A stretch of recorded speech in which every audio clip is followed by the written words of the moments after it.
feared and feted at home in Gaza, universally reviled by Israelis.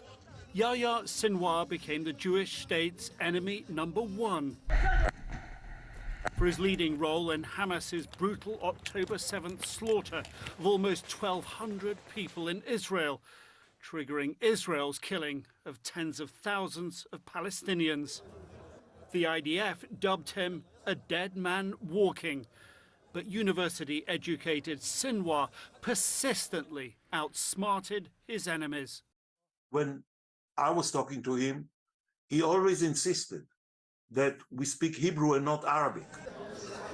Israeli journalist Ehud Yari interviewed Sinwar 4 times during the terror leader's 22 years in Israeli jail. Yari saw Sinwar's rise to prison leader, but learnt no secrets. He's charismatic, he's shrewd, he's very cunning.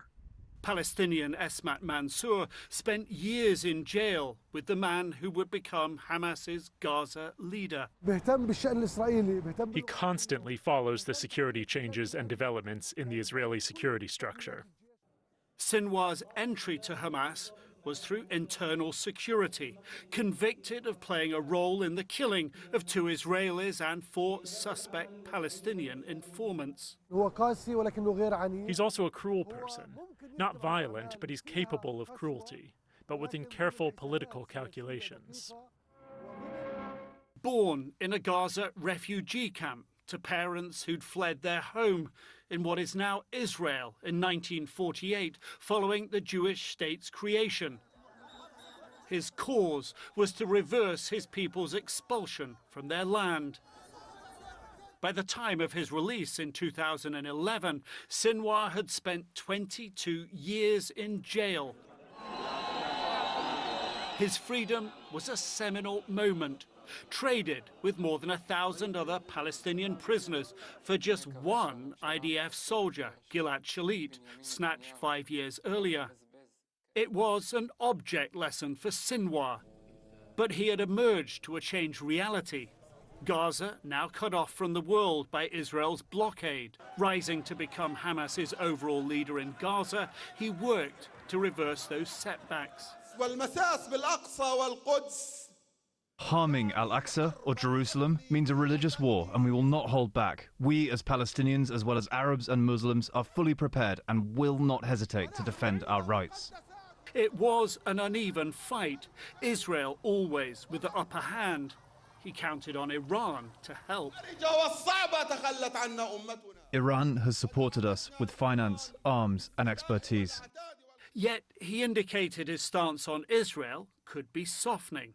In 2018, telling an Italian journalist he saw, quote, an opportunity for change and, quote, a new war is in no one's interests. He stepped up diplomacy with Egypt and Qatar, his interlocutors to Israel, making sure his cause had a broad Arab alliance. I say to the leaders of Arab and Islamic countries, there has to be a strategic change in your path. It is ending normalization, closing the embassies and supporting the resistance. During fighting in 2021, the IDF bombed his house. A week later, at a rare press conference, he goaded the IDF to take a second shot, saying he would walk home. He didn't hide, and neither did his fighters ahead of their October 7th attack. Their training in plain sight, like Sinwar's comments, misread by the IDF, opening the door to a war that has become his legacy. Israel's response resulted in the unparalleled killing of tens of thousands of Palestinians and the destruction of Gaza. Internationally, it raised a previously unseen potent pro-Palestinian lobby. If that was Sinwar's strategy, it was succeeding, but at great cost. Ultimately, he will be judged in Gaza.